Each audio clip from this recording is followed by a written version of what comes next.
Good afternoon, everyone. I hope you're all well.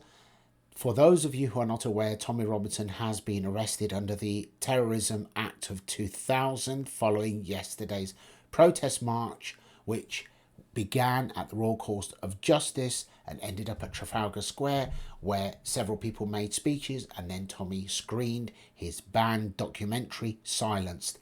There's a reason that documentary has been banned, because in it reveals corruption and miscarriages of justice that the powers that would be do not want the masses to be aware of.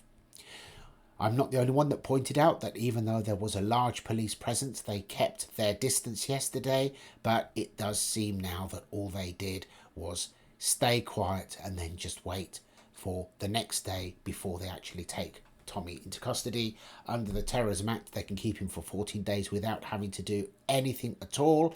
And if you take a look on his X, where it was announced just a couple of hours ago, you will find a link to be able to go and sign the petition to stop them prosecuting him. Now, what has led to this and who's behind it and who's pushing it? Well, for starters, it's this guy, Nick Lowles from Hope Not Hate, or should I say Hate Not Hope. Here is a toxic, fanatic lefty who hates everything that does not agree with his fanatical left-wing Marxist opinion. And as I have said previously, most of these fanatical left-wing Marxists have got themselves into positions of media, of power, giving them the opportunity to amplify their voice far more than you or I. In fact, Nick Lowles takes the time to go through everybody's X accounts and even look at tweets that they may have liked. And if it's people who he has an issue with, then he will make this announcement that there is an investigation into this person. He can't investigate his own derriere, let alone anything else. Here is somebody who was probably a prefect, probably bullied at school, probably not liked, and he hates the world and everything in it and seeks to destroy it. But if you look at his Twitter feed, you will see that a common theme. It is all Tommy Robinson, Tommy Robinson, Tommy Robinson. Is there a common theme here? It seems like here is a man obsessed.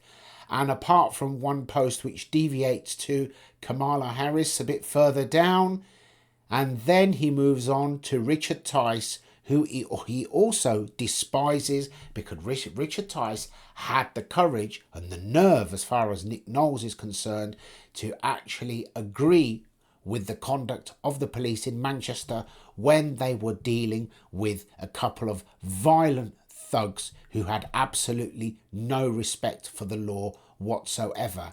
And in his post here, he says this is why he will relentlessly expose Tice and other Reform UK members. Indeed, at least 3 Reform candidates were forced to stand down because of Nick Lowles. And really, had they done anything wrong? Is there anybody who's not said anything on the spur of the moment, in a reply, in anger, in any different way, really, that could come back to haunt them years later or could be put out of context? I know for a fact, and I can tell you this for a fact, when you're dealing with people as toxic as this, tweets seem to appear out of thin air. And if you have watched my video about X and about how easy it is to manipulate what can be screenshot, then you will know that you do not believe anything that is portrayed to you as a screenshot.